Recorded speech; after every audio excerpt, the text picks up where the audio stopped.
राम मेरे राम प्यारे राम मेरे राम।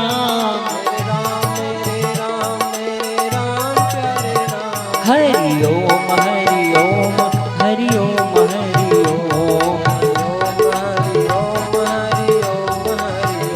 हरि ओम हरि ओम हरि ओम हरि ओम।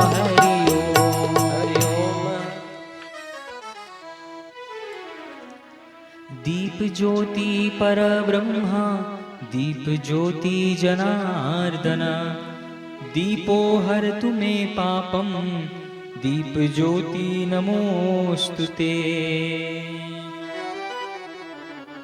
ज्योत से ज्योत जगाओ सद्गुरु ज्योत से ज्योत जगाओ। मेरा अंतर तिमिर मिटाओ सतगुरु ज्योत से ज्योत जगाओ। हे योगेश्वर हे परमेश्वर हे ज्ञानेश्वर हे सर्वेश्वर निज कृपा बरसाओ सद्गुरु ज्योत से ज्योत जगाओ। हम बालक तेरे द्वार पे आए मंगल दरस दिखाओ सतगुरु ज्योत से ज्योत जगाओ। शीश झुकाए करे तेरी आरती प्रेम सुधा बरसाओ सतगुरु ज्योत से ज्योत जगाओ। साची ज्योत जगे जो हृदय में सोहम नाद जगाओ सतगुरु ज्योत से ज्योत जगाओ। अंतर में युग युग से सोई चित शक्ति को जगाओ सतगुरु ज्योत से ज्योत जगाओ। जीवन में श्री राम अविनाशी जीवन में सतगुरु अविनाशी शरण शरण लगाओ सद्गुरु ज्योत से ज्योत जगाओ। मेरा अंतर तिमिर मिटाओ सद्गुरु ज्योत से ज्योत जगाओ। स्वामी मोहे न विसारियो चाहे लाख लोग मिल जाए। हम सम तुमको बहुत हैं तुम सम हमको नाही। दीन दयाल को विनती सुनहो गरीब नवाज। जो हम पूत कपूत हैं तो है पिता तेरी लाज। हरि हरि हरि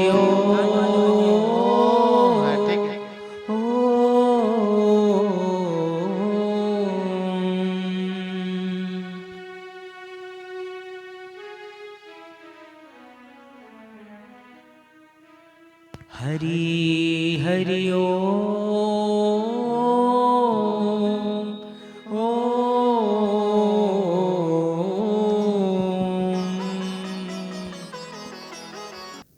हरि ओम। नारायण नारायण नारायण नारायण नारायण नारायण।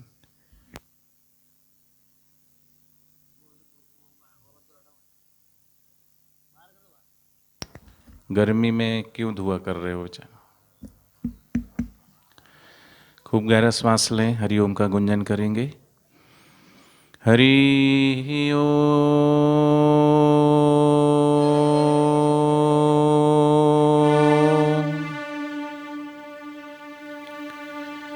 हरि ओम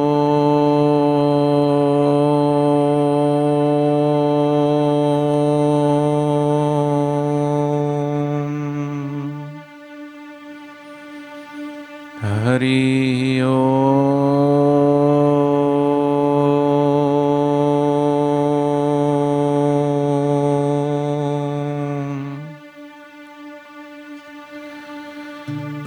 हरि हरि ओम।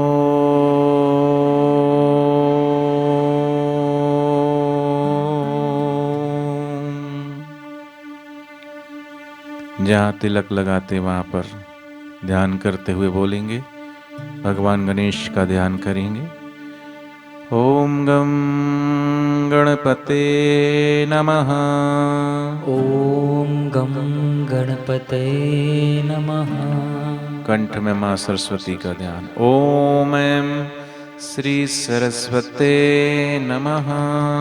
ॐ ऐं श्री सरस्वत्यै नमः। दोनों हाथ जोड़ के गुरुदेव का ध्यान करेंगे। ओम श्री सद्गुरु परमात्मने नमः। ॐ श्री सद्गुरु परमात्मने नमः। जय गणेश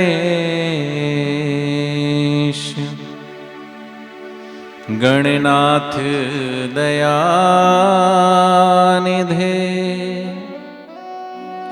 सकल विघ्न कर दूरी हमारे।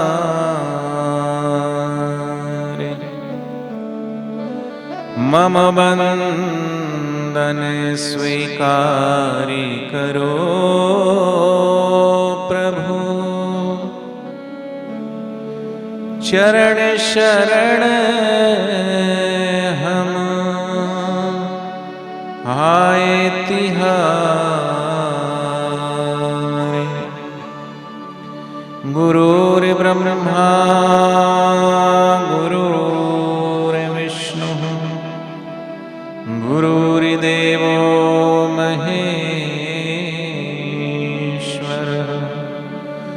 गुरुर्साक्षात् परब्रह्म तस्मै श्री गुरुवे नमः। त्वमेव माता च पिता त्वमेव,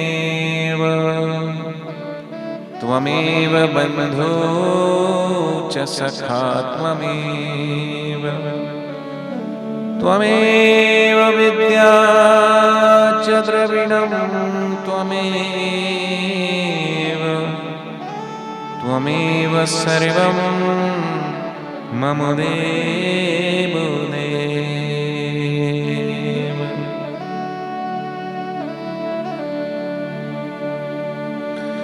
सुमरण दीप जलाई के धरो हृदय में ध्यान, आराधन निश दिन करो कर देना कल्याण। जब ही नाम हृदय धर्यो भयो पाप को नाश, जैसे चिंगी आग की पड़े पुराने घास। सत्संग की आधी घड़ी आधी में पुनियाद, तुलसी संगत साधु की हरहि कोटि अपराध। संत मिलन को जाइए तजी मोह माया अभिमान, जो जो पग आगे धरे कोटि यज्ञ समान। सुतदारा और संपत्ति ये तो घर घर होय, संत समागम हरि कथा तुलसी दुर्लभ दो। सुत माने बेटा, दारा माने पत्नी और संपत्ति, ये मिल जाना बड़ी बात नहीं। संतों ने तो कहा है कि जहां में उसने बड़ी बात कर ली जिसने खुद से मुलाकात कर ली। हम खुद को नहीं जानते, बाकी सबको जानते हैं।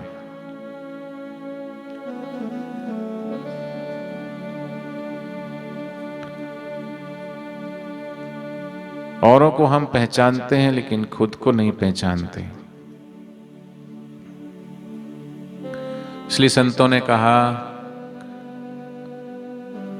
अपने को ही जान न पाया, खुद को पहचान न पाया, इधर उधर की करते करते जीवन खोया है। तो बाहर का जो हम सब कुछ जान भी लेंगे, मृत्यु एक झटके में छुड़ा लेगी।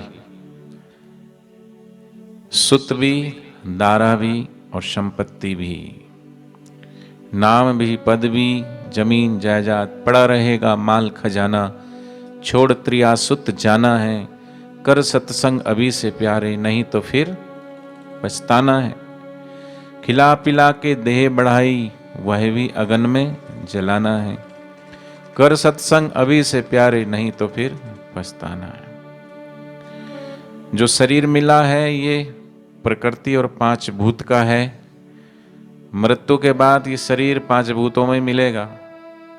अग्नि तत्व में मिलेगा, जल तत्व मिलेगा, वायु तत्व वायु में मिल जाएगा, पृथ्वी तत्व पृथ्वी में मिल जाएगा और आकाश में मिल जाएगा। लेकिन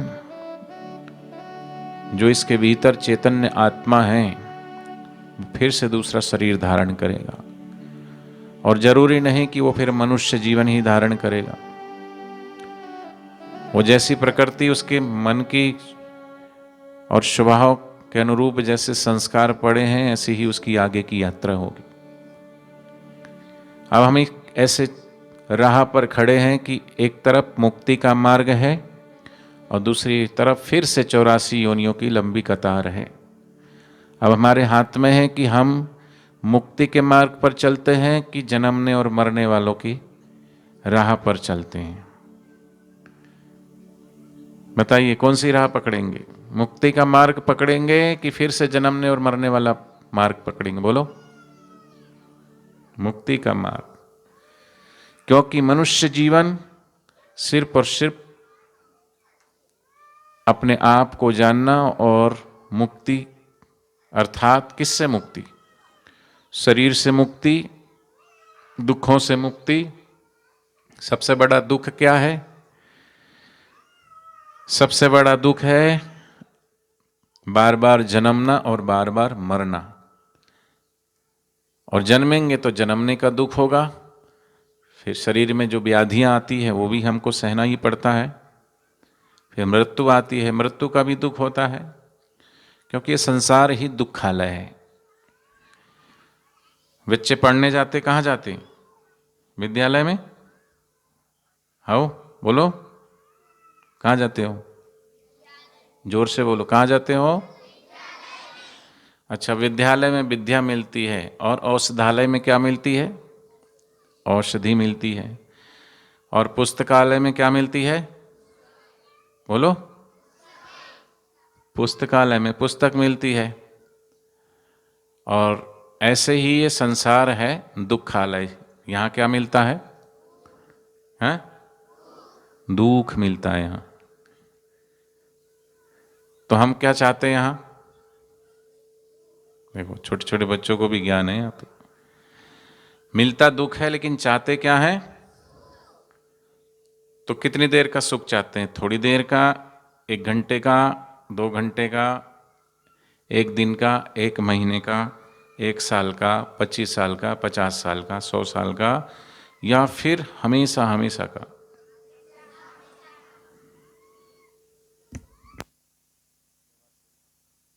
तो हमेशा हमेशा के लिए अगर दुखों से मुक्ति पानी है तो कैसे मिलेगी?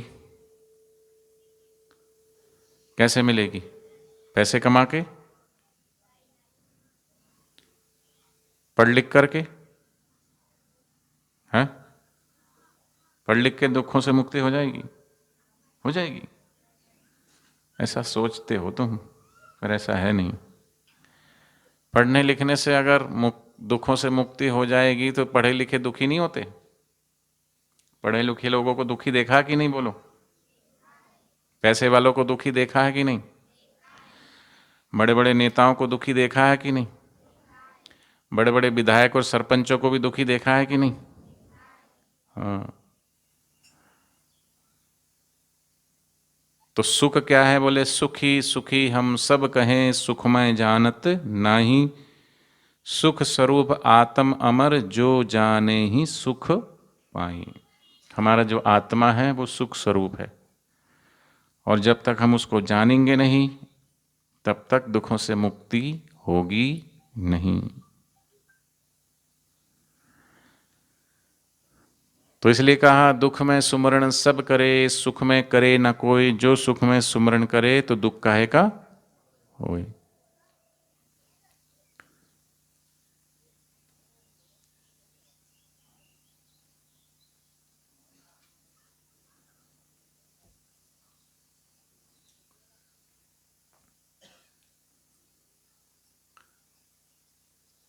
एक जेल में बहुत सारे कैदी कैद थे।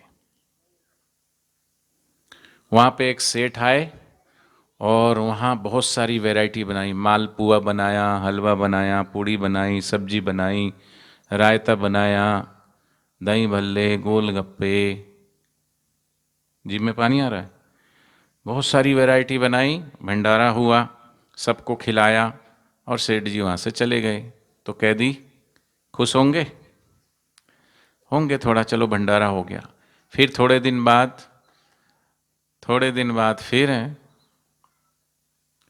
कोई और आया, उसने कंबल बांट के चला गया। फिर थोड़े दिन बाद कोई आया, उसने मीठा पानी बांट के चला गया। फिर कोई आया, उसने कुछ और बांट के चला गया, जूते चप्पल बांट के चला गया।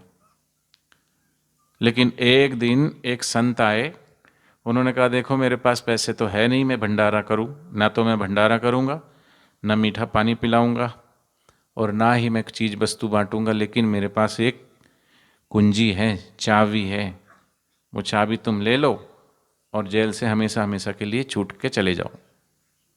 तो किस पे खुश होंगे वो कैदी?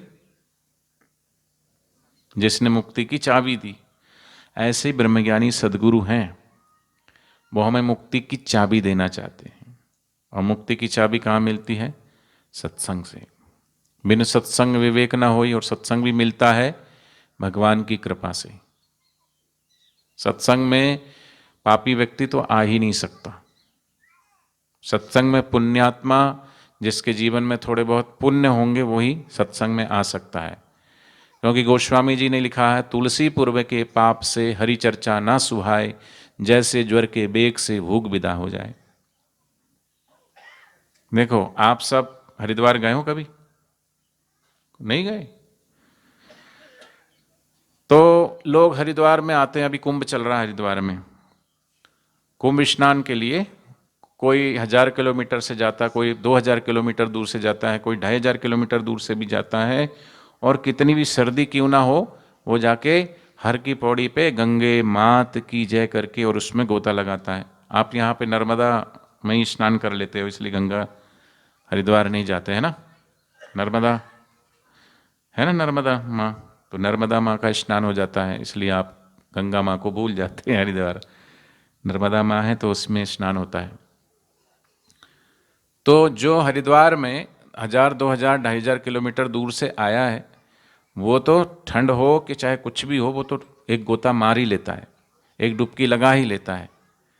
लेकिन जो हरिद्वार में रहते हैं वो तो भैया गीजर चालू करेंगे या फिर रॉट में गर्म पानी करके और फिर वो बाथरूम में नहाते हैं। वहाँ के रहने वाले लोग बाथरूम में नहाते, और जो बाहर से गंगा नहाने के लिए गए वो गंगा में नहाते।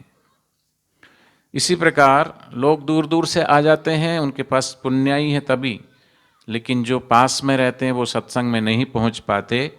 समझो गोस्वामी जी कहते हैं, तुलसी पूर्व के पाप से हरि चर्चा ना सुहाए, जैसे ज्वर के बेग से भूख विदा हो जाए। इसलिए सत्संग उन्हीं को प्राप्त होता है जिनके जीवन में थोड़ी बहुत पुण्याई है।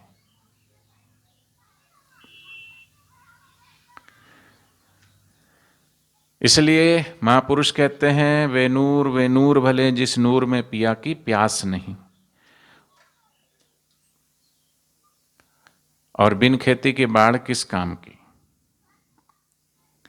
बाढ़ आए, बारिश हो, लेकिन जिस समय फसल लगी हो खेत में और बारिश ना हो तो वो बारिश किस काम की? ऐसे मनुष्य जीवन है, और मनुष्य जीवन में अगर सत्संग नहीं है तो कहते घर में डायमंड सेट है, सोफा सेट है, एसी कार है, एसी फ्लैट है, कपड़ों का सेट है, जूते चप्पलों का सेट है ना। इतने सारे सेट होते हुए माइंड सबका क्या है? अपसेट है। इसलिए पानी के बिना नदी बेकार है, बोलते जाओ, बेकार है बोलते जाना। पानी के बिना नदी, अतिथि के बिना घर आंगन, प्रेम और प्यार ना हो तो सगे संबंधी। आपके जेब में पर्स बड़ा कीमती है। लोग 40-40 लाख रुपए का भी पर्स रखते हैं।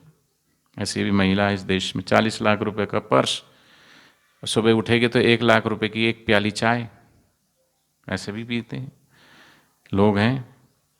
लेकिन 40 लाख रुपए का पर्स हो कि 40,000 का हो कि 4,000 का हो, उसमें अगर 10 रुपए भी नहीं है तो बिना पैसे के पर्स भी।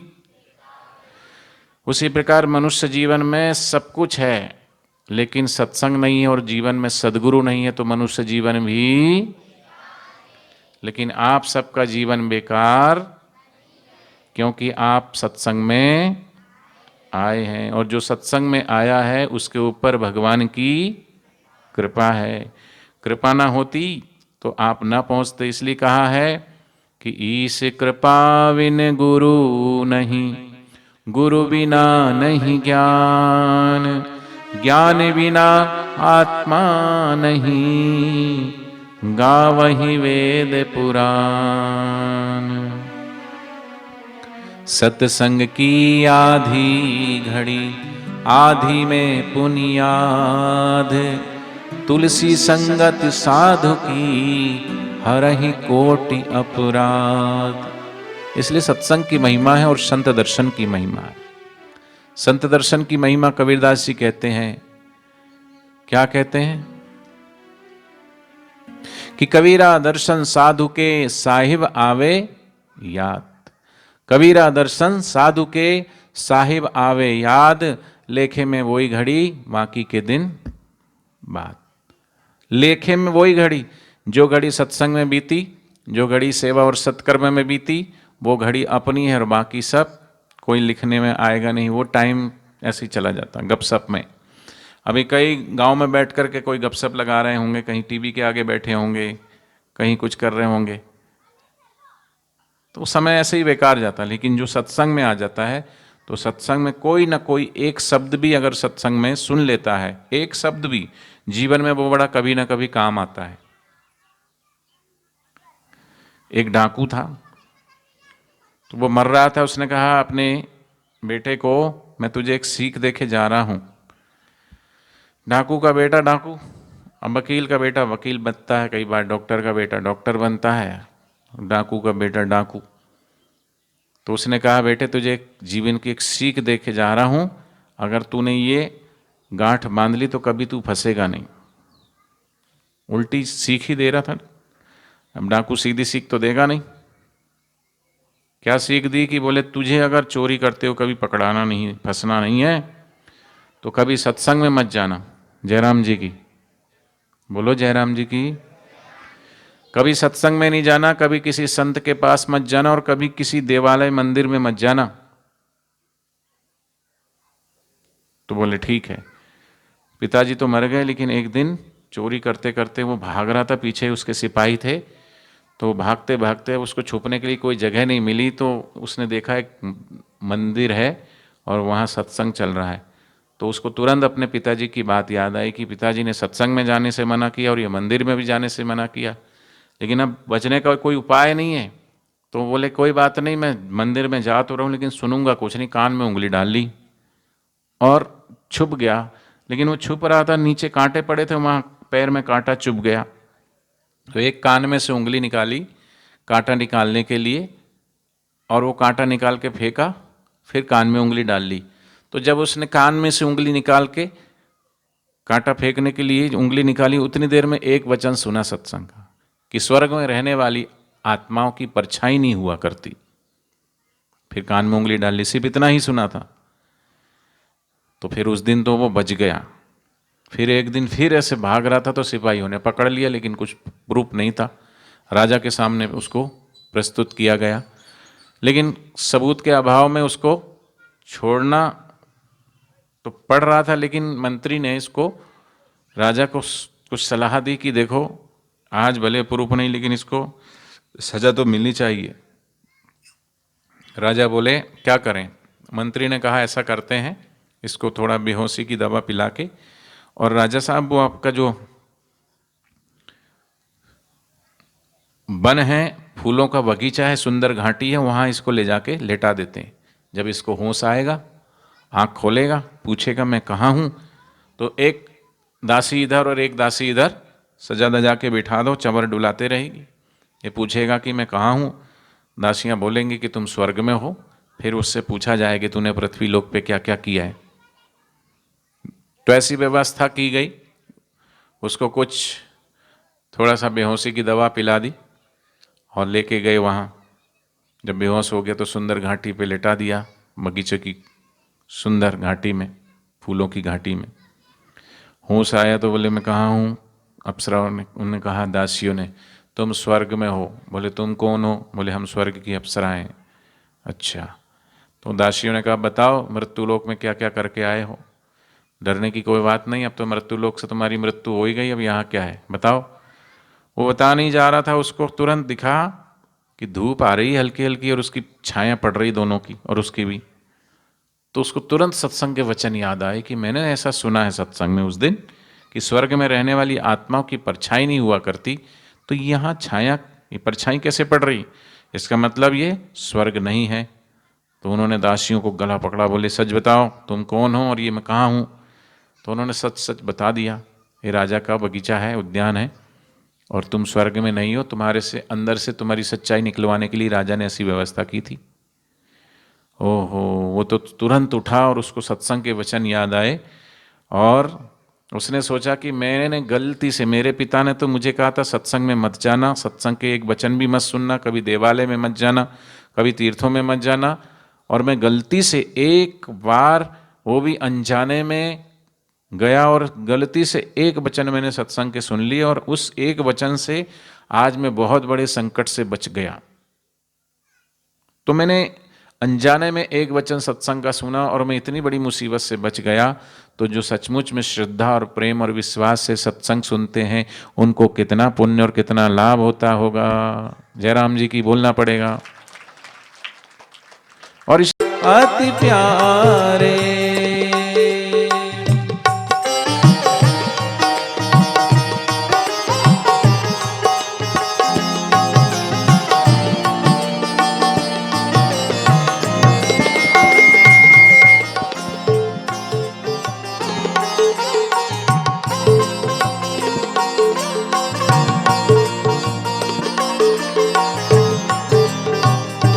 क्यों संत सदा अति प्यारे हैं भगवान के? क्योंकि संत ने क्या किया? मेरे कारण छोड़े जगत के, मेरे कारण छोड़े जगत के, भोगे पदारथ सारे, भोग पदारथ सारे। सब इच्छा और वासनाओं को त्याग करके भगवान का जो भजन करता है, भगवान उसको बहुत प्रेम करते हैं। किसको? कि दुर्लभो मानुष्यो देह देहि नाम क्षणभंगुरः तत्रापि दुर्लभम मन्ये वैकुंठ प्रिय दर्शनम। भगवान को कौन प्रिय है? जो सदैव भजन करता है, जो सदैव भगवान के चिंतन में मग्न रहता है, ऐसे संत ही रहते हैं। तो इसलिए भगवान को अगर हम पसंद आ जाते हैं तो भगवान पहले हमें उन ऐसे महापुरुषों और ऐसे संतों के निकट पहुंचा देते हैं। ये रास्ता बताया है भागवत में। भगवान श्री कृष्ण उद्धव से कहते हैं कि जब मुझे कोई जीव अति प्रिय लगने लगता है, मेरा अति प्रिय होता है, तो मैं अपने प्रिय से प्रिय अति जो मेरे संत है, जो मेरे मुकुटमणि है, संत मेरे मुकुटमणि, मैं भक्तन का दास, भक्तों का तो मैं दास हूं और संतों मेरे मुकुट अर्थात अपने सिर पर बिठाता हूं मैं। और इसलिए उधो मोहे संत सदा अति प्यारे, मैं संतन के पीछे पीछे, देखो आगे आगे विश्वामित्र और पीछे पीछे कौन चलते हैं? राम और लक्ष्मण, भगवान पीछे पीछे चलते हैं। मैं संतन के पीछे पीछे जाऊं, मैं संतन के पीछे जाऊं, जहां जहां संत सिधाए। मैं संतन के पीछे जाऊं, जहाँ जहाँ संत सिधाए। चरणन रज निज अंग लगाऊं, चरणन रज निज अंग लगाऊं। सो मोहे है अति प्यारे, प्यारे जाकी महिमा वे उचारे। उधो मोहे संत सदा अति प्यारे। और भगवान ने रास्ता बताया। क्या रास्ता बताया? भगवान तो मिलेंगे बाद में, वैसे तो भगवान कहीं खोए थोड़ी ना जो मिलेंगे। जयराम जी, खोजा उसको जाता है जो चीज खो गई हो, और मिली ढूंढना उसको पड़ता है जो चीज बिछड़ी हुई हो। लेकिन जो चीज पहले से ही मौजूद हो लेकिन नजर ना आ रही हो तो किसका कसूर है? वो थे ना मुझसे दूर, ना मैं था उनसे दूर, आता था ना नजर तो था नजरों का कसूर। अपनी नजरों का कसूर है, क्योंकि वो नजर हमारे पास नहीं है। कौन सी नजर? जो मीरा के पास है, सबरी के पास है, ध्रुव के पास है, प्रहलाद के पास है, संतों के पास वो नजर है। वो नजर हमारे पास नहीं है, और वो नजर प्राप्त हो जाए किसकी कृपा से? गुरु की कृपा से। और जब तक वो नजर ना मिलेगी, हम भी अर्जुन की तरह विलाप करते रहेंगे। ये मेरे चाचा हैं, ये मेरे गुरु हैं, ये शुक्राचार्य, ये द्रोणाचार्य हैं, ये कृपाचार्य हैं, ये पितामह हैं, और मैं इनसे युद्ध नहीं करूंगा, मैं ये नहीं करूंगा, मैं वो नहीं करूंगा। मोह से ग्रसित हो जाता। विषाद, श्रीमद् भगवद गीता का पहला अध्याय है विषाद योग। लेकिन अर्जुन ज्ञान पाते पाते पाते जब उसका पूर्ण समर्पण भगवान श्री कृष्ण के चरणों में हो गया, तो गुरु रूप में जब उसने कृष्ण जी को स्वीकार किया, तो गुरु रूप में जैसे स्वीकार किया और समर्पण किया, तो अर्जुन को भगवान श्री कृष्ण ने दिव्य दृष्टि दे दी। और दिव्य दृष्टि पाते ही उसने सब जगह देखा कि भगवान का ही सारा व्याप्तम ये न चराचरम, सब जगह भगवान ही व्याप्त है। ये सूर्य, ये चंद्रमा, ये धरती, ये आकाश, ये वृक्ष, ये नदियां, सब उसी का ही पसारा है। लेकिन पहले नजर नहीं आ रहा था। तो वो दृष्टि मिलती है किससे? सदगुरु से। तो पहले संत मिलेंगे। संत कैसे मिलेंगे? सत्संग से मिलेंगे। और सत्संग सुनते सुनते फिर भगवान की महिमा सुनते सुनते सुनते सुनते हमारी नकली में चली जाती है और असली में प्रकट हो जाती है। और फिर वो दृष्टि प्राप्त हो जाती है जिस दृष्टि से देखते हैं सब संत एक दृष्टि। संत मिले तब मैं मिल जाऊं, संत नमोते न्यारे। संत मिले तब मैं मिल जाऊं, संत नमोते न्यारे। बिन सत्संग मोहे नहीं पावे, बिन सत्संग मोहे नहीं पावे। कोटि जतन कर हारे, हारे जाती महिमा वे उचारे। उधो मोहे संत सदा अति प्यारे, प्यारे जाती महिमा वे उचारे।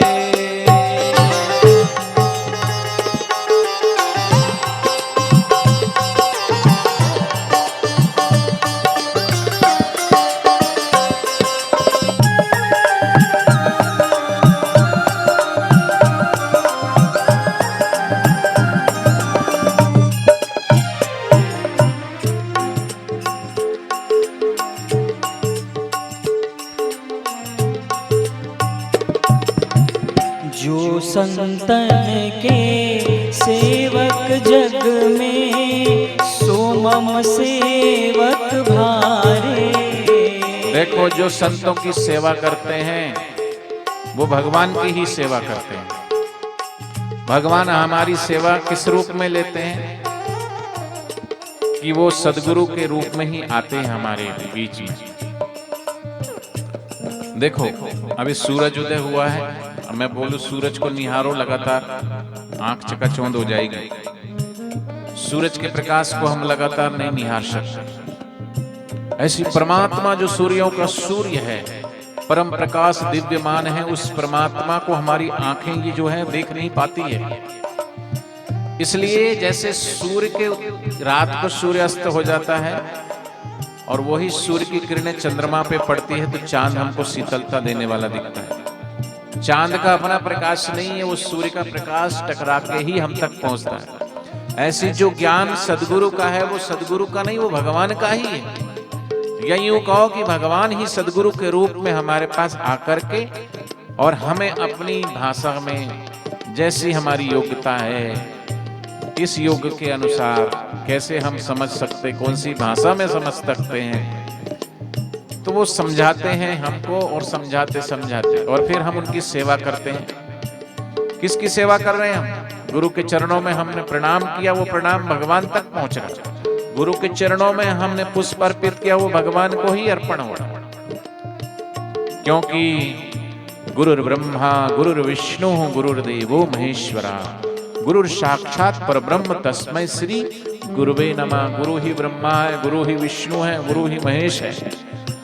और इतना ही नहीं, ब्रह्मा विष्णु और महेश जिससे हैं, ऐसे परब्रह्म जो परमात्मा है, जो ब्रह्म है, ऐसे ब्रह्म तत्व को पाए हुए सदगुरु है, उनको मैं नमस्कार, तस्मै श्री गुरुवे नमः। तो ऐसे गुरु की जो सेवा करते हैं, भगवान कहते हैं जो संतन के सेवक जग में, सो मम सेवक भारे। गाइए सभी। जो संतन के सेवक जग में, सो मम सेवक भारे। जो संतन के सेवक जग में, सो मम सेवक भारे। ब्रह्मानंद संत जन पल में, ब्रह्मानंद संत जन पल में, सब भव बंधन टारे। उधो मोहे संत सदा अति प्यारे। हरे जाकी महिमा वेद उचारे। उधो मोहे संत सदा अति प्यारे। और इसलिए संत दर्शन की महिमा है।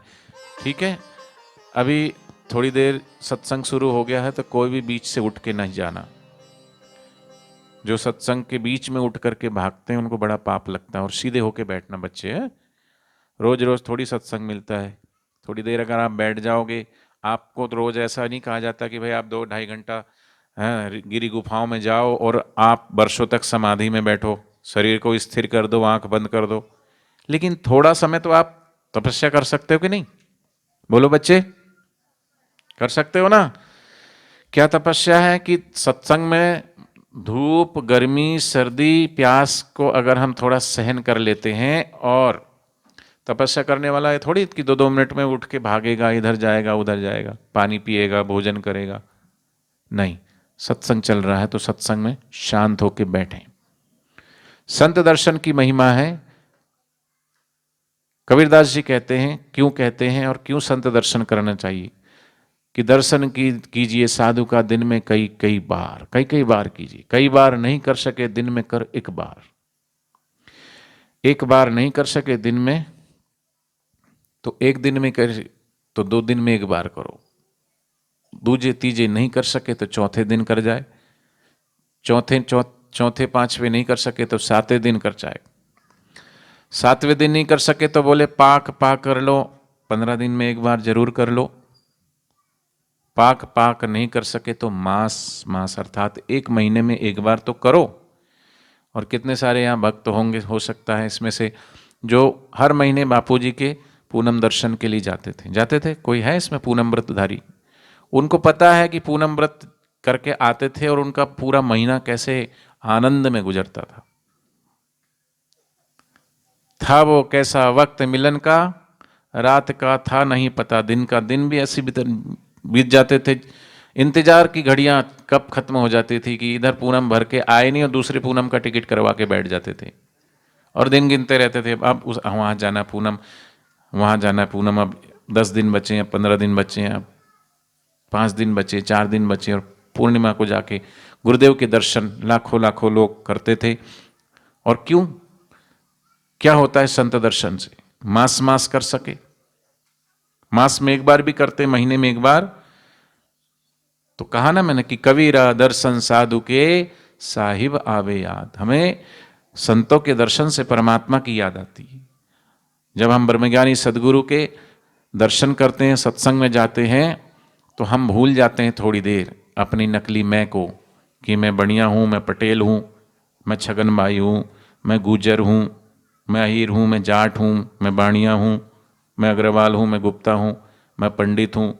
सब भूल जाते हैं, देह को भूल जाते हैं, नाम को भूल जाते हैं, पद को भूल जाते हैं, और सत्संग गुरु का सुनते सुनते सदगुरु हमारे चित्त का हरण कर लेते हैं, हमारे मन का हरण कर लेते हैं, हमारी नकली मैं का हरण कर लेते हैं। और ज्यों चित्त का हरण होता है, मन शांत हो जाता है, अमानी भाव को प्राप्त होकर के वहाँ पे रस आने लगता है, चित्त एकाग्र हो जाता है, रस हमारे भीतर का हमें प्रकट होता हुआ महसूस होने लगता है। और ज्यों भीतर का रस आता है तो हम सब भूल जाते हैं। एक बार जो दर पे आता है बस आपका ही हो जाता है। क्या खूब आपकी प्रीति, हम धन्य आपके चरणों में, सत्संग की गंगा बहती है गुरुदेव आपके चरणों में। तो मास मास नहीं कर सके,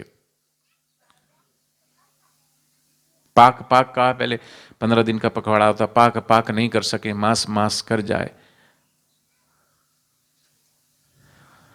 नहीं तो काल दगा दे जाए। कब पता नहीं मृत्यु आएगी और ऐसे ही चले जाएंगे। फिर जब मृत्यु आएगी तो फिर बहाना नहीं चलेगा। आपकी इच्छा है कि नहीं है, वो मृत्यु पूछेगी नहीं कि आप चलने को तैयार हो, ऐसा पूछेगी नहीं। आप जवान हो ये भी नहीं पूछेगी, आप बच्चे हो ये भी नहीं पूछेगी, आप बूढ़े हो ये भी नहीं पूछेगी।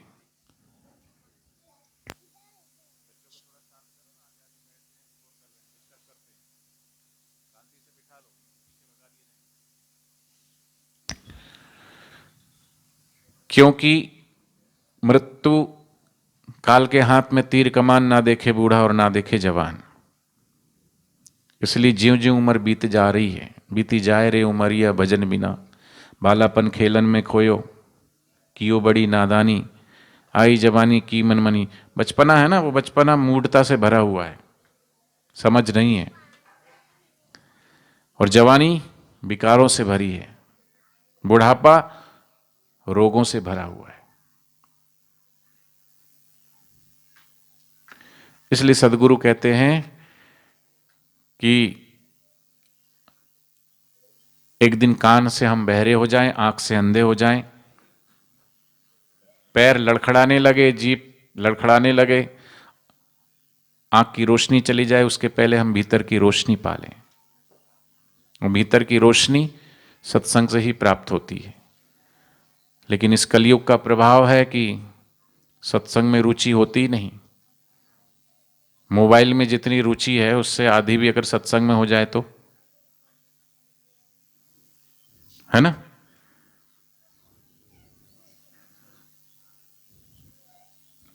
क्यों हर सत्संग में मोबाइल के लिए बोला जा रहा है?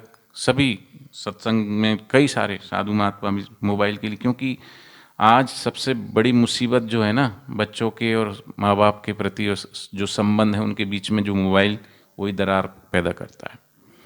बोलते थे कराग्रे बसते लक्ष्मी कर मध्य सरस्वती, कर मूले तू गोविंद प्रभाते कर दर्शनम। ये सुबह सुबह की शुरुआत होती थी। लेकिन अब कराग्रे बसते मोबाइलम, कर मध्य व्हाट्सअपम, कर मूले तू फेसबुकम, प्रभाते कर मोबाइल दर्शनम। फेसबुक का नाम है फेकबुक, फेसबुक, मतलब फेक बुक, व्हाट्सएप माने गपसप। तो छोटे बच्चे, उनको भोजन दो ना दो, मोबाइल जरूर चाहिए, कार्टून देखना ही देखना है। कसूर बच्चों का नहीं है, मम्मी क्या करती है, पापा क्या करते हैं, वो तो खरीद के नहीं लाए दुकान से, लेकिन बोले महाराज जी क्या करें, ऑनलाइन आजकल स्कूल की पढ़ाई ऐसी हो गई है।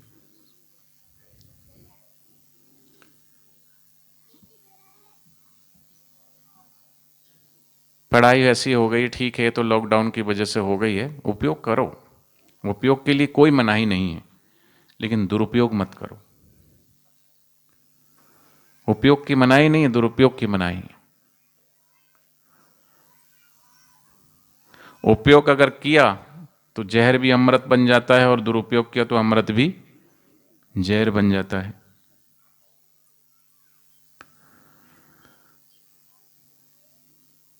तो इसलिए दर्शन कीजिए साधु का। कबीरा दर्शन साधु के, साहिब आवे याद, लेखे में बोई घड़ी बाकी के दिन बाद।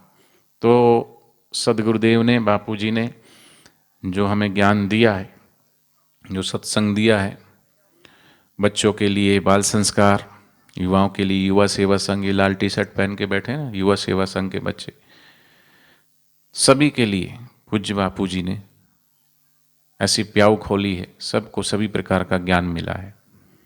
इसलिए भक्त गाता है, दिल में ना जाने सतगुरु क्या रंग भर दिया है, छोड़ेंगे ना हम दर तेरा इकरार कर लिया है।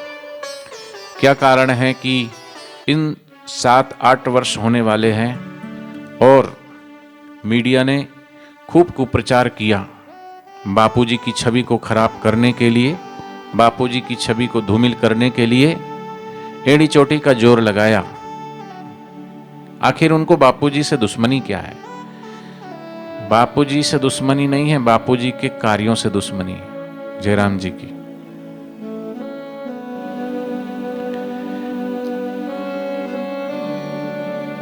एक हाथी एक नगर से गुजर रहा था, तो गांव के बहुत सारे कुत्ते भौंक रहे थे, बहुत सारे कुत्ते भौंक रहे थे। अब हाथी ने उन कुत्तों का कुछ बिगाड़ा नहीं, कभी कुछ कहा नहीं। तो फिर किसी ने पूछा कुत्तों से रोक के कि तुमको हाथी से दुश्मनी क्या है? इन्होंने तुम्हें कुछ कहा नहीं, कुछ बिगाड़ा नहीं। बोले दुश्मनी इनसे नहीं है। तो फिर बोले जहां से हाथी गुजरता लोग आगे आगे खड़े होते हैं, आरती की थाली लेके खड़े होते हैं, फूल फेंकते हैं, माला फेंकते हैं, पैर छूते हैं, भगवान गणेश का स्वरूप देखते हैं, है ना, हाथी में भगवान गणेश का स्वरूप देखते हैं।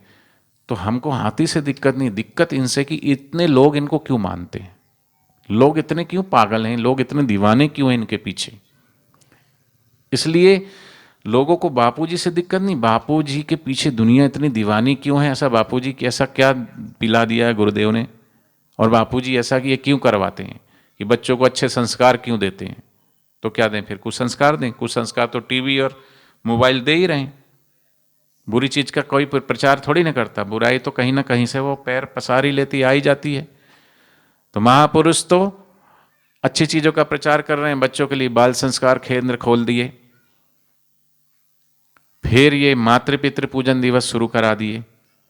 तो अब उन विदेशी कंपनियों को, और उसके बारे में जब सच्चाई बोलते हैं कि भाई वो कौन कौन से डे मनाते हैं, चॉकलेट डे मनाते हैं, तो चॉकलेट बिकती है।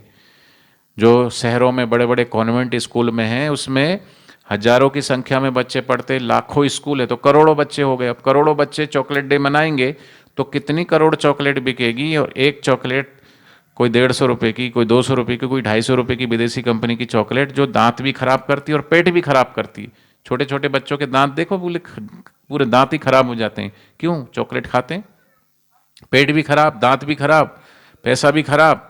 लेकिन उनको क्या है, उनका तो पैसा गया विदेश में, लेकिन बापूजी बोलते चॉकलेट मत खाओ।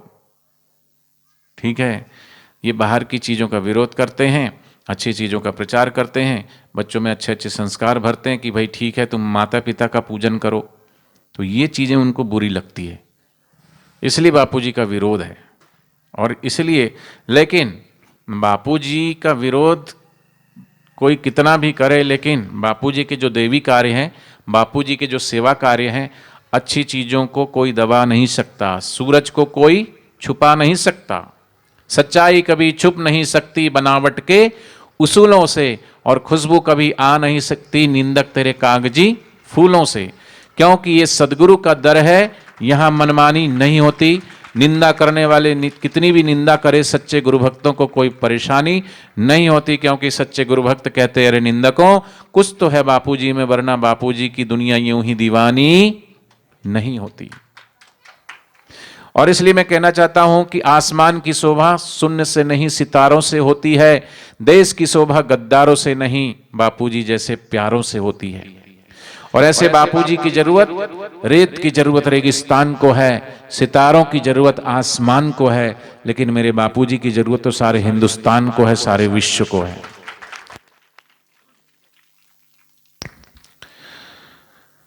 इसलिए आइए सब मिल करके हम गाते हैं।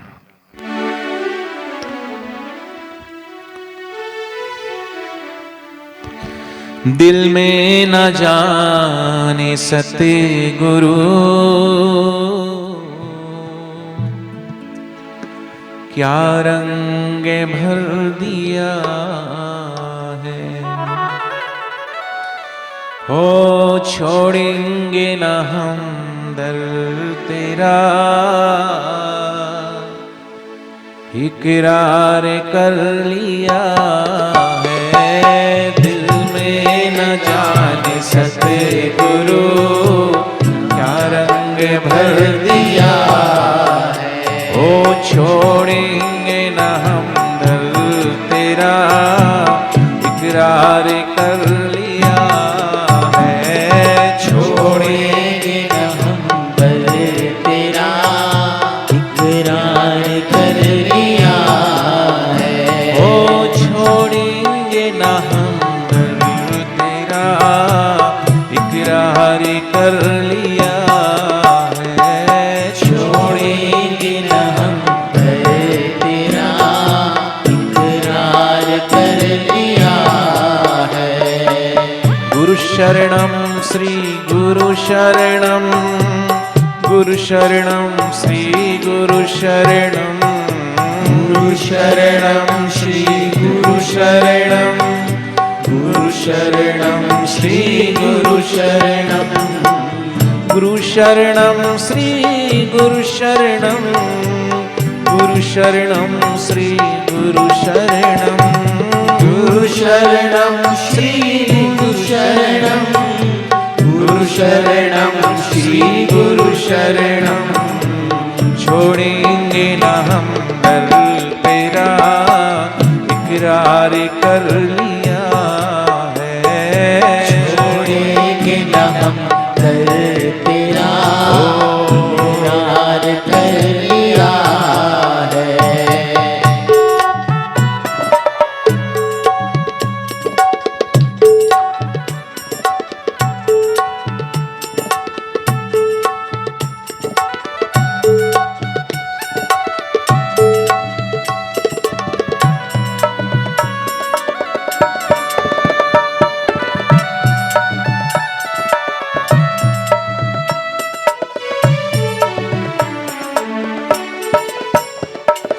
जिस दिन से पी लिया है तेरे नाम का ये प्याला, जिस दिन से पी लिया है तेरे नाम का ये प्याला,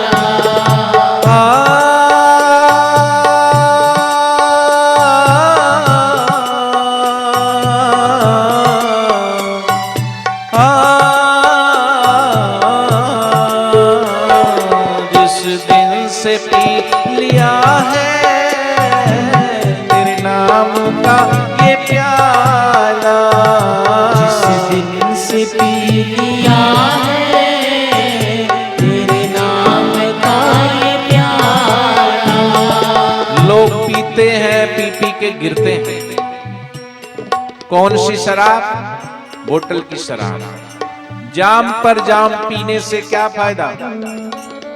रात को पी सुबह को उतर जाएगी। रोज पीते हो, रोज उतर जाती है। हम पीते हैं, हम भी पीते हैं, लेकिन पीते कौन सी प्याली? वो गुरु नाम की प्याली, हरि नाम की प्याली, जो मीरा ने पी, जो सबरी ने पी, जो ध्रुव ने पिया, प्रहलाद ने पिया, नानक जी और बुद्ध महावीर जी ने पिया। ऐसे प्रभु नाम की प्याली, हरि नाम की प्याली, गुरु नाम की प्याली किससे पिया? सदगुरु के श्री चरणों में बैठ करके सदगुरु के मुख से निकलती हुई अमृतवाणी, उसको पिया और पीते पीते मग्न हो गए। और ऐसे सदगुरु कहते हैं, ये साकी, ये मत सोच कि गुरु के द्वार के मैखाने की शराब कभी कम पड़ जाएगी। वो शराब तो पैसे दे करके पीते हो और जीवन बर्बाद करते हो। जाम पर जाम पीने से क्या फायदा? रात पी सुबह को उतर जाएगी। तू हरि नाम की प्याली पी ले, मेरे बापूजी के दर पे आके सत्संग की प्यालियां पी ले, तेरी सारी जिंदगी सुधर जाएगी, सारी जिंदगी संवर जाएगी। इसलिए पीनी है तो पी, प्रभु नाम वाली पी। कौन तुझे रोकता है? सुबह शाम पी, दिन रात पी। और वो शराब पी करके तो बेखबर हो जाते हैं, और ये शराब पी करके खुद की खबर आने लगती कि मैं कौन हूं। होश जगने लगता है। वो शराब पी के होश जाता है, ये शराब पी के होश आता है। जिस दिन से पी लिया है तेरे नाम का ये प्याला, जिस दिन से पी लिया है तेरे नाम का ये प्याला, ओ मुझको खबर नहीं है, मुझको खबर नहीं है, अजी मुझको खबर नहीं है, वो खबर नहीं। दोनों हाथ ऊंचा करके, मेरा दिल किधर गया है, मुझको खबर नहीं है, मेरा दिल किधर गया है। दिल में न जाने सते गुरु क्या रंग भर दिया है, दिल में न जाने सते गुरु क्या रंग भर दिया। हरि को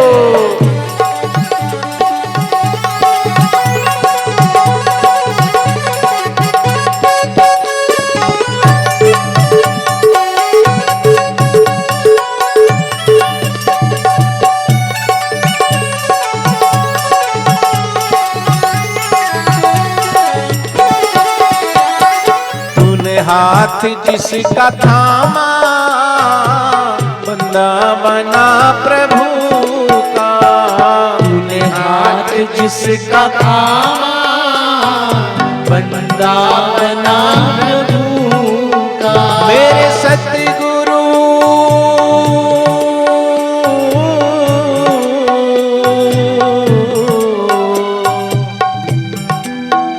मेरे प्यारे,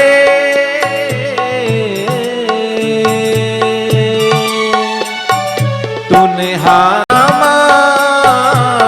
बंदा बना प्रभु का। तूने हाथ जिसका थामा, बंदा बना प्रभु का। ओ हुई नजर जिस पे तेरी, हुई नजर जिस पे तेरी, अजी हुई नजर जिस पे तेरी, हुई नजर जिस पे। किस पे? दोनों हाथ ऊंचा करके, समझो वो तर गया है, हुई नजर जिस पे तेरी, समझो वो तर गया है।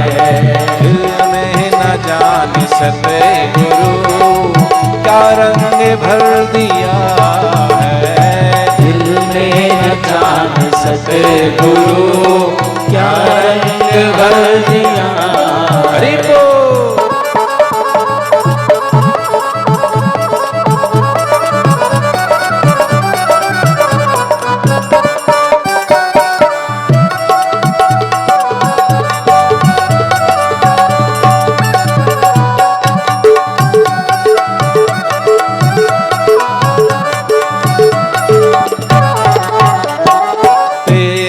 चरण की धूली मस्तक को छू गई है। तेरे चरण की धूली मस्तक को छू गई है। मेरे सतगुरु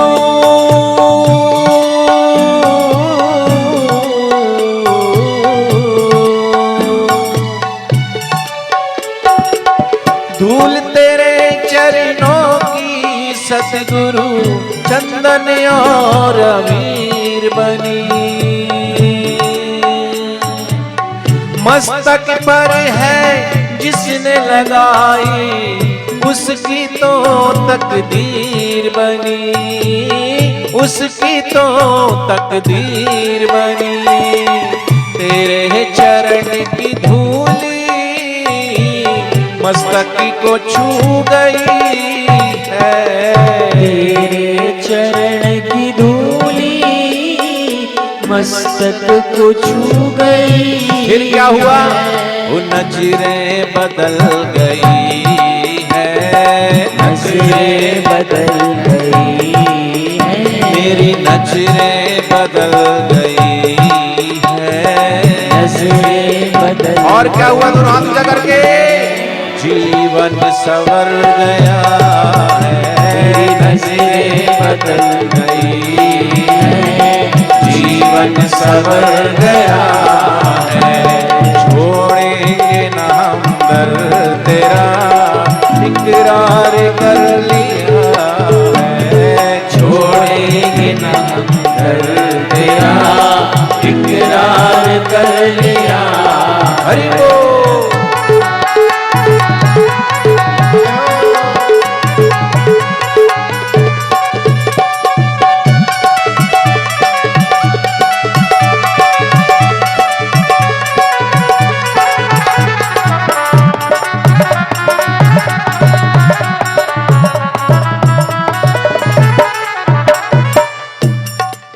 और कहते हैं महफिल वही है जिसमें चर्चा रहे तुम्हारी। बेनूर वे नूर भले जिस नूर में पिया की प्यास नहीं। वो आंखें किस काम की जिस आंखों में उस परमात्मा को पाने की दर्शन की प्यास ना हो। वो जीवा किस काम की जो भगवान का नाम ना गा सके। वो कान किस काम के जो भगवान के नाम की महिमा ना सुन सके। इसलिए ऐसी महफिल में मत जाइए जिससे तुम्हारा जीवन बर्बाद हो और 84 की तरफ यात्रा शुरू हो। ऐसी महफिल में जाइए जिससे तुम्हारी भक्ति बढ़े, श्रद्धा बढ़े, प्रेम बढ़े, विश्वास बढ़े। और जहां श्रद्धा, प्रेम और विश्वास होगा फिर भगवान को पाने की प्यास जगेगी। भगवान सिर्फ विश्वास से प्राप्त नहीं होते, प्यास से प्राप्त होते हैं। जैसे प्यास लगेगी अभी तो और कुछ नहीं दिखेगा, रह रह के चिंतन पानी का ही होगा। ऐसी जिसको प्यास है उस परमात्मा की, सदगुरु के प्रेम की, वो रह रह के उसी का ही चिंतन करेगा। इसलिए प्यास जगती है। सदगुरु वो प्यास जगाते हैं उस परमात्मा की, स्वाद को चखाते हैं कि ऐसा है स्वाद, ऐसी है प्यास। तड़प को बढ़ाते हैं और जब तड़प बढ़ती है, प्यास बढ़ती है, चिंतन परमात्मा का होता है तो भगवान खिंचे खिंचे चले आते हैं, दौड़े दौड़े चले आते हैं। इसलिए उस महफिल में मत जाइए जिस महफिल में जैसे शिशुपाल ने भगवान श्री कृष्ण का अपमान किया, उस महफिल का हश्र क्या हुआ?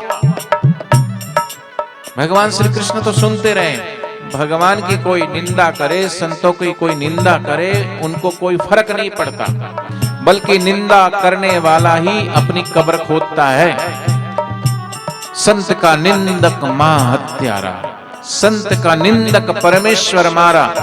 निंदक की कभी बूझे न आस, नानक संत का निंदक सदा हो निराश। शिशुपाल गालियां दे रहा भगवान को, भगवान चुपचाप सुन रहे हैं। बलराम जी को बड़ा गुस्सा आ रहा है, कहा कुछ करते क्यों नहीं? भगवान कहते कोई बात नहीं। भगवान भी एक लिमिट तक, एक सीमा तक बर्दाश्त करते हैं, लेकिन जब आउट ऑफ लिमिट हो जाते हैं तो अपने आप प्रकृति ऐसी व्यवस्था करती है। संत सताए तीनों जाए, तेज बल और वंश, एड़ा केड़ा कही गया रावण कौरव और कंस। संतों का कुछ नहीं बिगड़ा, भगवान का कुछ नहीं बिगड़ा। सुदर्शन चला भगवान श्री कृष्ण का, शिशुपाल की गर्दन कट गई। ऐसी प्रकृति ऐसा तांडव करती है। फिर महापुरुषों ने तो हमेशा शांति दी है, आनंद दिया है, प्रेम दिया है, माधुर्य दिया है। समाज में अगर संत ना होते तो समाज आग में वैसे ही तप रहा है। इसलिए संत ना होते इस जग में तो जल मरता संसार। इसलिए सत्संग में जाइए, गुरु की महफिल में जाइए। बाहर की महफिल में जाने से क्या फायदा। महफिल वही है जिसमें चर्चा रहे तुम्हारी, महफिल वही है जिसमें चर्चा रहे तुम्हारी। ओ अपना वही है जिसने, अपना वही है जिसने, अजी अपना वही है जिसने, अपना वही दोनों हाथ ऊंचा करके जिक्र तेरा किया है। अपना वही है जिसने, जिक्र तेरा किया है। ओ दिल में न जाने सतगुरु क्या रंग भर दिया है।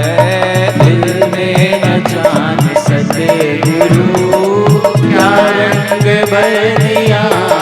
हरि बोल।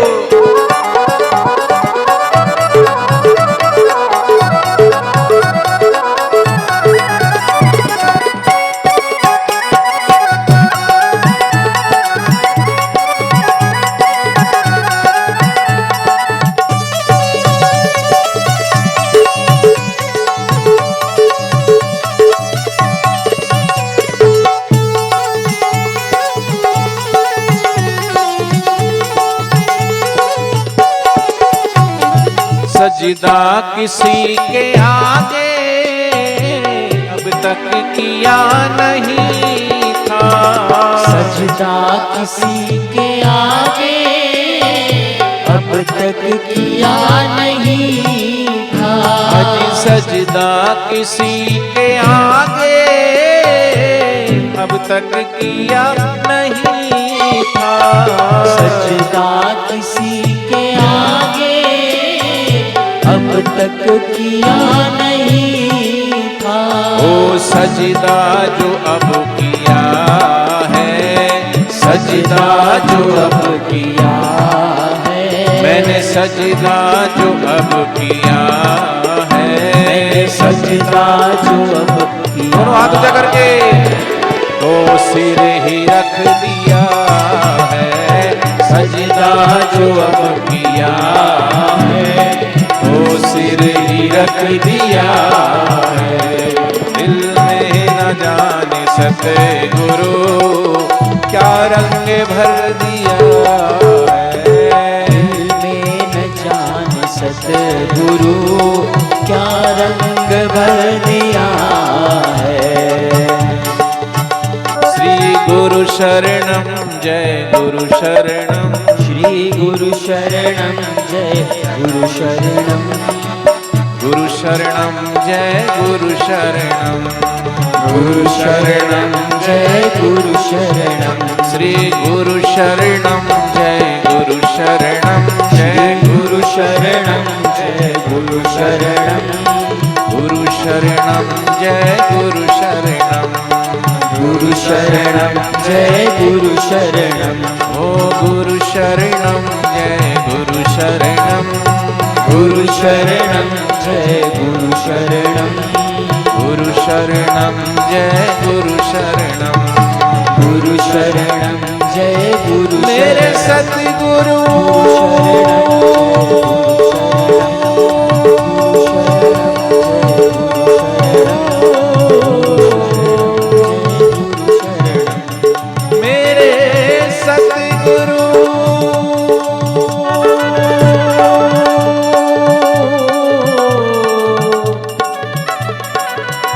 मेरे साईं।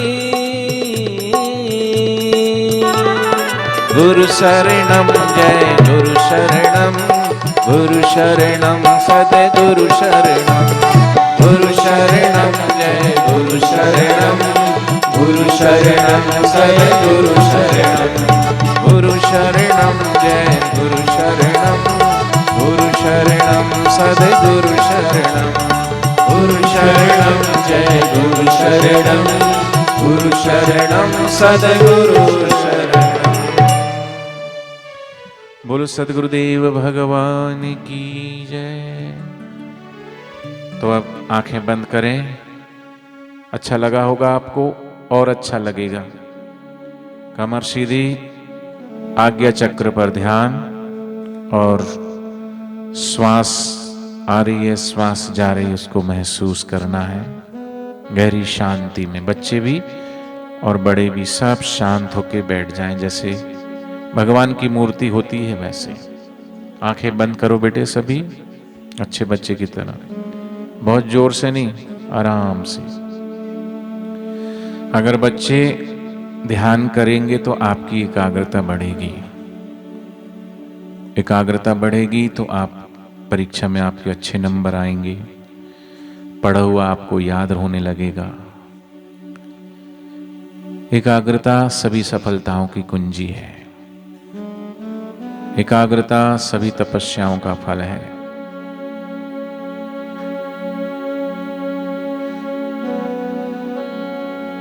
भगवान शिव जी कहते हैं,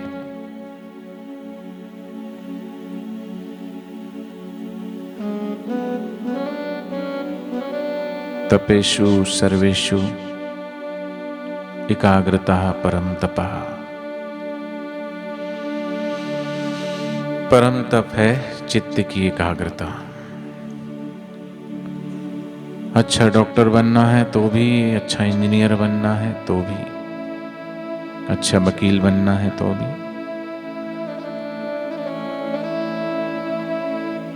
संत बनना है तो भी, भगवान को पाना है तो भी एकाग्रता, परीक्षा में अच्छे नंबर लाना है तो भी। जो चंचल बच्चे होते हैं वो बार बार आंख खोल के देखते हैं, लेकिन जो अच्छे बच्चे होते हैं वो भगवान का ध्यान करते हैं। हमारे गुरुदेव जब बच्चे थे छोटे, ध्यान करते थे, तभी तो आज पूज्य बापू जी को देश विदेश में करोड़ों करोड़ों लोग मानते हैं, जानते हैं। इतना इतना कुप्रचार होने के बावजूद भी 450 आश्रम, 1400 समितियां, 21,000 बाल संस्कार केंद्र, सैकड़ों गौशालाएं, सैकड़ों गुरुकुल, और अभी पूरे देश ने मातृ पितृ पूजन दिवस मनाया। नहीं तो सोचो, बापू जी ने समाज को सच्चा सुख, सच्ची शांति और सच्चा आनंद दिया है। इसलिए आप भी चाहते हो कि आप भी शांति को उपलब्ध हो, प्रेम को उपलब्ध हो, तो थोड़ी देर शांत होइए, अपने भीतर आइए, अपने भीतर गहरा गोता लगाइए। मन शांत हो रहा है, आनंद आनंद का भाव जगाइए। गहरी शांति को महसूस कीजिए। संसार द्वंद्व से भरा हुआ है। मैं सुख नहीं, मैं दुख नहीं, मान नहीं, अपमान नहीं, यश नहीं, अपयश नहीं। मैं इन सब को देखने वाला शुद्ध बुद्ध साक्षी चैतन्य हूं।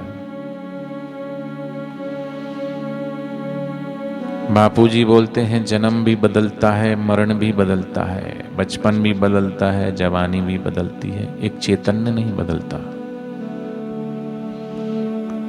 वही हम चैतन्य आत्मा, और वो आत्मा उस अविनाशी परमात्मा का ही अंश है। नदी बहती है सागर की ओर, क्योंकि वो उसी की चाहत है, उसका उद्गम स्थान वही है। वो मूल निवासी सागर से ही निकली नदियां हैं। सागर से उठता है सूरज की किरणों के द्वारा जल, फिर बरसता है और नदियों के माध्यम से फिर वहीं चला जाता है। बीज का स्वभाव जैसे वृक्ष छुपा हुआ है बीज में, जैसे तिल में तेल छुपा हुआ है, दूध में घृत छुपा हुआ है, ऐसी जीवात्मा में वो चैतन्य परमात्मा छुपा हुआ है। जैसे घी को थोड़ा तपाना पड़ता है, ऐसे ही थोड़ा सा तप, जैसे जमाना पड़ता है ऐसे थोड़ा ध्यान जमाओ, आसन लगाओ, शांत होके बैठो और आती हुई श्वास को देखो। मथनी के द्वारा मथते हैं, ऐसी मंथन होने दो थोड़ी देर। आती हुई श्वास और जाती हुई श्वास, बाहर आवे भीतर जावे, श्वास श्वास चल जाए। आती हुई और जाती हुई श्वास को गहराई से थोड़ा सा महसूस कीजिए, आपको परम शांति का अनुभव होगा। कहाँ बैठे हैं थोड़ी देर भूल जाइए।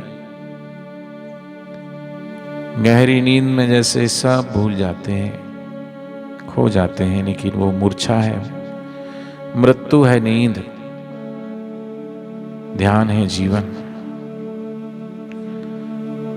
बेहोशी है नींद, होश है ध्यान, जागरण है। इसलिए भगवान शिव जी कहते नास्ति ध्यानम समम यज्ञम। ये आप बैठ करके ध्यान कर रहे हो, ये बहुत बड़ा यज्ञ है। नास्ति ध्यानम समम यज्ञम, नास्ति ध्यानम समम दानम। दान का पुण्य तो कालांतर में होगा मरने के बाद, लेकिन ये ध्यान का फल तो अभी प्रत्यक्ष अभी दिखता है। अभी ध्यान लगाइए, जैसे गाली कोई अभी देता है तो रक्त प्रवाह अभी तेज हो जाता है, गुस्सा आ जाता है, ऐसे ध्यान अभी शांति और आनंद को प्रकट करेगा। नास्ति ध्यानम समम तीर्थम। मां नर्मदा में, गंगा मां में हम गोता लगाते हैं, शरीर को शीतलता मिलती है, थोड़ा सा पाप मिटता है। लेकिन ध्यान रूपी गंगा में, नर्मदा में हम तो गोता लगाएं अभी, ध्यान रूपी नर्मदा, ध्यान रूपी गोता। त्रिवेणी का संगम होता है, ऐसे ईड़ा पिंगला और सुषुम्ना का द्वार खुलते ही साधक ध्यानस्थ होने लगता है, चित्त शुद्धि होने लगती है, आत्म शुद्धि होने लगती है, पाप क्षीण होने लगते हैं। जब नाम हृदय ध्यान धरियो, भयो पाप को नाश। जैसे चिंगी आग की पड़ी पुराने घास, घास के ढेर को अगर माचिस की तीली लगा दो तो जल के राख हो जाती है। ऐसी ध्यान से पाप जल के राख हो जाते हैं और साधक पुण्यात्मा बन जाता है, सत्व गुण बढ़ने लगता है, रसो वैसा खुद का रस आने लगता है।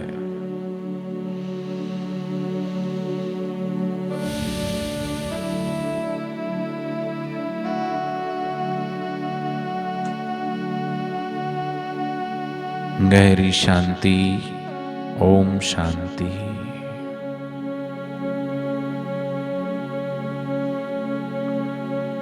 जिस पर भगवत कृपा गुरु कृपा बरसनी शुरू हो जाती, उसके हृदय में आनंद आने लगता है। आनंद का अर्थ है भगवान ही आनंद है। हम अपने स्वभाव में जगने लगते हैं, ज्यों हम निर्विचार होते हैं त्यों परमात्मा का द्वार उसी क्षण खुल जाता है, उसी सेकंड। जो विचारों से भरे हुए हैं वो सचमुच में बेचारे हैं। वो विचार ही उनको परेशान करते रहते हैं। कभी आंख खोल के देखते, कभी इधर का शब्द सुनते, कभी उधर का, छिछरा मन हो जाता है।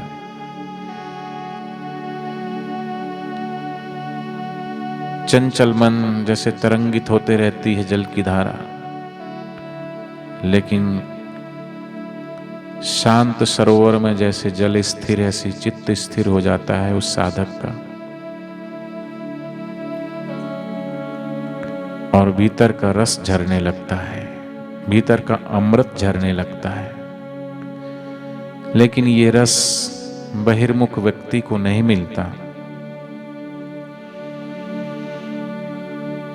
घर विच आनंद रया भरपूर, मनमुख स्वाद न पावे।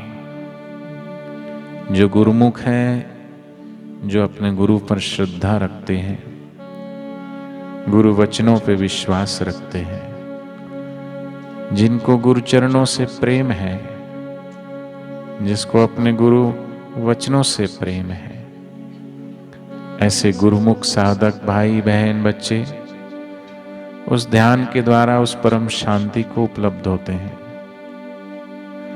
जो शांति अपने भीतर ही है, अगर उसको नहीं पाया, उस आनंद को नहीं पाया, तो मनुष्य जीवन ऐसे ही निरर्थक और व्यर्थ चला गया।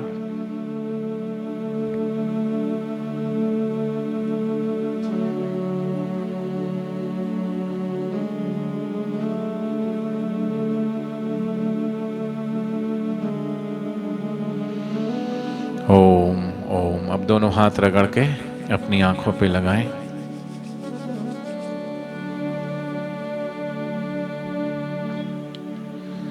नारायण नारायण नारायण नारायण नारायण नारायण।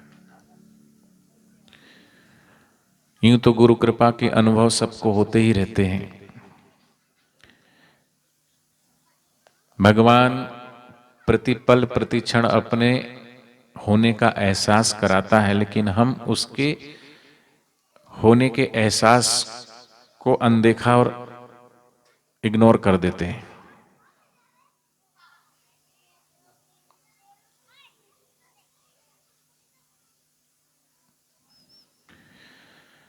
परमात्मा जो चमत्कार कर रहा है, उस चमत्कार को हम देख ही नहीं पाते। मिट्टी में से मिर्च निकल रही है तीखी, ये चमत्कार नहीं। मिट्टी में से गन्ना निकल रहा है मीठा मीठा, ये चमत्कार नहीं है। गाय घास खा रही है, दूध दे रही है सफेद सफेद, ये चमत्कार नहीं है। ये वृक्षों में से आम की बौर आ गई है, बसंत आ गया है, कल बसंत पंचमी थी, चारों तरफ अब फूल खिलेंगे, पुराने पत्ते गिरेंगे, नए कोपले आएंगी। ये बसंत तो साल में एक बार आता है, लेकिन जिसके जीवन में सच्चे संत आ जाते हैं, उसके जीवन में असली वसंत आ जाता है। जयराम जी की। जिसके जीवन में संत आ गए, उसके जीवन में असली वसंत आ गया। जो वसंत कभी फिर पतझड़ के रूप में परिवर्तित नहीं होता। गुरु प्यारे से जिसका संबंध है, उसे हरदम फिर आनंद ही आनंद है। ऐसे गुरु कृपा का अनुभव प्रत्येक साधक को होता है, किसी न किसी रूप में। मैं अभी पिछले महीने छत्तीसगढ़ में था, तो छत्तीसगढ़ में बापूजी की वो हाथों से जलाई हुई प्रज्वलित अखंड ज्योत, वो किसी साधक भाई के घर में ज्योत आई हुई थी। तो वहां पर एक माता जी आई, बहुत दिनों के बाद आई थी। 2008 तक तो बहुत अच्छी सेवा करती थी। कई लोग शुरू शुरू में बड़ी सेवा अच्छी करते हैं, दौड़ा भागी करते हैं खूब, और उनको आनंद भी आता है, साधना भी अच्छी करते हैं। जिनकी सेवा अच्छी होती है, उनकी साधना भी अच्छी होती है। और सेवा हम देखें तो सेवा हम किसकी करते हैं? हम ये नहीं सोचते कि भाई हम गुरु जी की सेवा कर रहे हैं, भगवान की सेवा कर रहे हैं। उस सेवा से अपना ही कल्याण हो रहा है, अपना ही अंतःकरण शुद्ध हो रहा है। अब कोई बाल संस्कार की सेवा करता है, उससे बापूजी को क्या फायदा होगा? लेकिन बाल संस्कार की सेवा करके आपको तुरंत प्रत्यक्ष आनंद तो मिलेगा ही, लेकिन आप बच्चे के भविष्य को संवार रहे हैं और देश का निर्माण कर रहे हैं, राष्ट्र की सेवा में आपकी आहुति डल रही है। ये संस्कार जो बच्चे को आप दे रहे हैं बाल संस्कार के माध्यम से, अच्छी अच्छी बातें,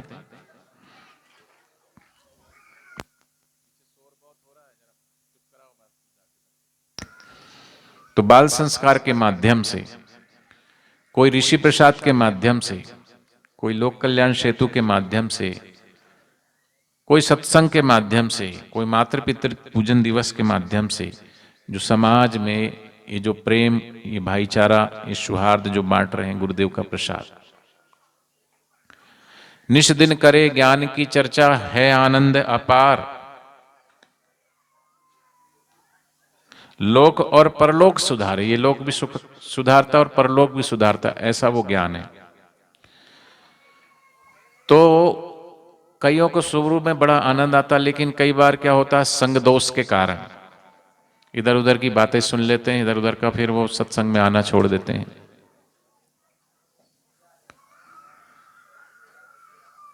लेकिन किया हुआ कर्म कभी भी हमारा साथ नहीं छोड़ता, चाहे वो पुण्य हो कि पाप हो, अच्छा हो कि बुरा हो। वो माता जी ने सोचा बहुत दिन से मैं सेवा भी नहीं गई, आश्रम भी नहीं गई, तो चलो मैं जोत लेके चलती हूँ। तो जोत लेके गई घर, 7 दिन तक घर में रखते हैं। घर का वातावरण पॉजिटिव होने लगता है, क्योंकि दीप ज्योति परब्रह्म दीप ज्योति जनार्दना दीपो हरतु में पापम दीप ज्योति नमस्तुते। शुभम करोति कल्याणम आरोग्यम सुख संपदा शत्रु बुद्धि विनाशाय दीप ज्योति नमस्तुते। सोचने लगी कि 6-7 दिन जोत रहेगी, फिर क्यों ना पूर्णावती में थोड़ा भंडारा करूं। तो अपने पति से कहने लगी कि थोड़ा मैं भंडारा करना चाहती हूँ। है बोले भंडारा करना चाहती हूँ, फुकट के पैसे आ रहे हैं, भंडारा करना चाहती हूँ। ऐसी साल भर से लॉकडाउन चल रहा था, कमाई धमाई है नहीं, बस आमदनी अठन्नी, खर्चा रुपया नहीं, भंडारा करना कुछ सुना दिया को खरी खोटी, पैसे कोई पेड़ पे लगते हैं। डांट दिया, वो माता जी ने डांट सुन ली, इतनी बुरी तरीके से डांटा, वो बेचारी रोने लगी, रोते रोते रोते रोते सो गई। तो सुबह हुई, आंख खोली उसकी, तो देखा कि सामने सफेद सफेद ऐसा प्रकाश प्रकाश हो रहा है, और उसी प्रकाश में बापूजी खड़े हैं। और माता जी को बुलाया, बोली इधर। पति से उसने जितने पैसे मांगे थे, कितने मांगे थे भंडारे के लिए, 10,000 रुपया। पति ने तो मना कर दिया,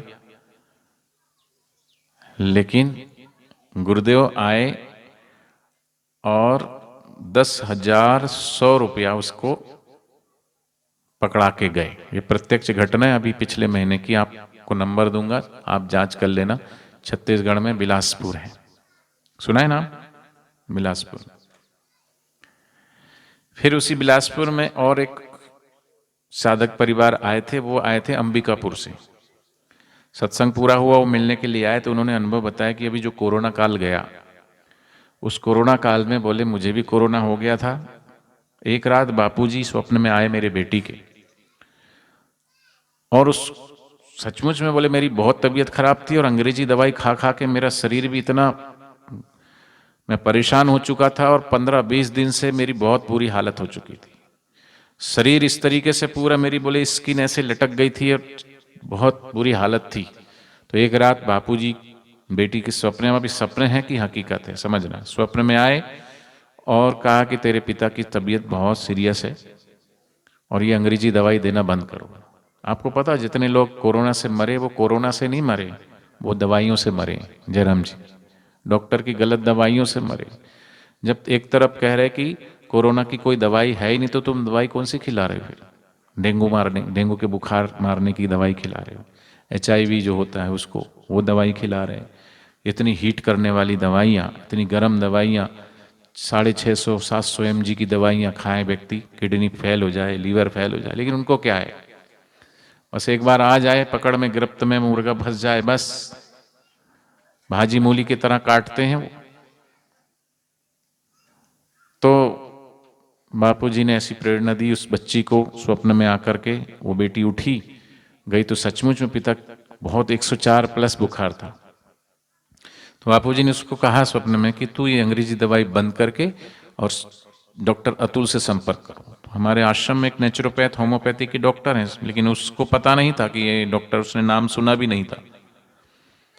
अब रात को क्या करेंगे, 2 बजे 2:30 बजे कहाँ से फ़ोन मिला है? सुबह तक इंतज़ार किया और सुबह नंबर तो था नहीं, तो रायपुर आश्रम में फ़ोन मिलाया। रायपुर आश्रम में फ़ोन करके बोला कि बापूजी ने ऐसा ऐसा बोला है हमको, तो डॉक्टर हैं कोई ऐसे? अतुल डॉक्टर बोले हाँ है। कहाँ है? बोले सूरत में है। और नंबर उनका बोले मिल जाएगा। नंबर दिया उनको, उसने फ़ोन मिलाया।